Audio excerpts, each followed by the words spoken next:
मुख्यमंत्री डॉक्टर मोहन यादव ने कहा है कि पीएम मोदी के मार्गदर्शन में मध्य प्रदेश में वन संपदा और वन्य जीव का संरक्षण करते हुए राज्य सरकार निरंतर विकास के पथ पर बढ़ रही है।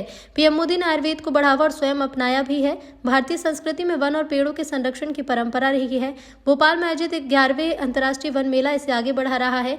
वन मेले के पूरा प्रदेश को इंतजार रहता है। यहाँ आयुर्वेदिक उत्पाद के 350 से ज्यादा स्टॉल्स लगाए गए। साथ ही यहाँ 80 आयुर्वेदिक डॉक्टर और 100 से ज्यादा वैद्य आमजन को निःशुल्क परामर्श देंगे। सीएम डॉक्टर मोहन यादव बुधवार को लाल परेड ग्राउंड में 17 से 23 दिसंबर तक आयोजित हो रहे अंतर्राष्ट्रीय वन मेले के शुभारंभ कार्यक्रम को संबोधित कर रहे थे। उल्लेखनीय है कि इस साल वन मेले का आयोजन समृद्ध वन खुशहाल जन की थीम पर है। सीएम डॉक्टर मोहन यादव ने 11वें अंतर्राष्ट्रीय वन मेले का दीप प्रज्वलन और फीता काटकर शुभारंभ किया।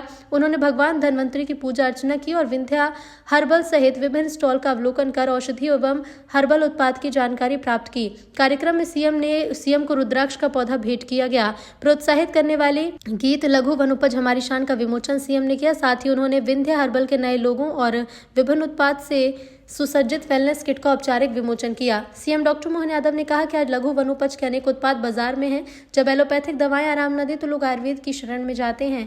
हमारे घर घर में आयुर्वेदिक नुस्खों का भंडार है। वर्तमान परिदृश्य में मेडिकल साइंस तो प्रशंसनीय है, लेकिन आयुर्वेदिक उत्पाद का भी अपना अलग महत्व है। कोरोना काल में आयुर्वेदिक काढ़ा दुनिया के लिए अमृत के समान था।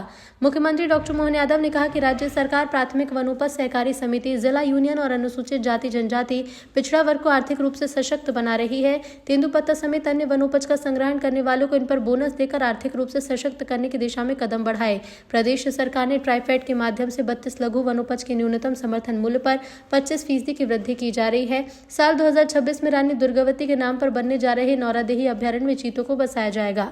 सीएम डॉक्टर मोहन यादव ने कहा कि वन मेले में प्रदेश के जिला यूनियन, वन धन केंद्र, जड़ी बूटी संग्राहक, उत्पादक, आयुर्वेदिक औषधि निर्माता, परंपरागत भोजन सामग्री के निर्माता और विक्रेतागण उत्पादों का प्रदर्शन और विक्रय करेंगे। मेले में 10 शासकीय स्टॉल, 24 अन्य राज्य के स्टॉल, 16 प्रदर्शनी stall, 136 private stall, 26 food stall आदि का देखा जाएगा। ये 7 दिवसीय अंतर्राष्ट्रीय वन मेले का शुभारंभ आज लाल परेड ग्राउंड भोपाल में किया गया।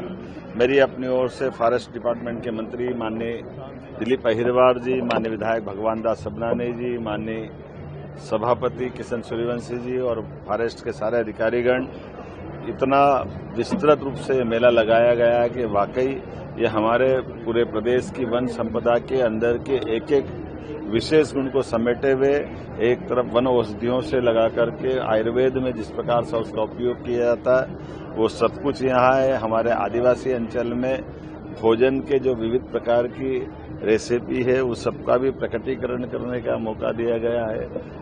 भविष्य की दृष्टि से हमारे वन्य संपदा के आधार पर आर्थिक रूप से समृद्ध कैसे बनाएं, उनकी अलग अलग उत्पादों के आधार पर ग्रामीण जीवन में भी कैसे लाभ उठाएं और आज के संसाधनों के बलबूते पर वन औषधियों से और बेहतर क्या बनाया जा सकता है। ऐसे बहुत सारे प्रकार से बहुत सारी चीज़ों के साथ ये वन मेले में प्रदर्शनी भी है, स्टॉल भी है, बिक्री के अलग अलग प्रकार के उत्पाद भी है।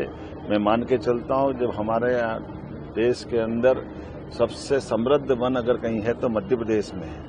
ऐसे में हमारे वनवासी बंधुओं की आय भी बढ़े, वन्य जीवन की अंदर की खूबसूरती भी सबके सामने आए, उनकी अपने उत्पादों की मार्केटिंग हो, सभी प्रकार से उनका जीवन बदले। इसलिए वन मेले के आधार पर ये सब कुछ उत्पन्न उनके उत्पादों को सबके सामने लाने का प्रयास किया गया और वन मेला बहुत सफलता के साथ स्थापित हो रहा है। आने वाले समय में भोपाल के अलावा भी और जगह लगाने का हमने निर्णय किया है। उम्मीद करेंगे जल्दी उसके रिजल्ट आएंगे।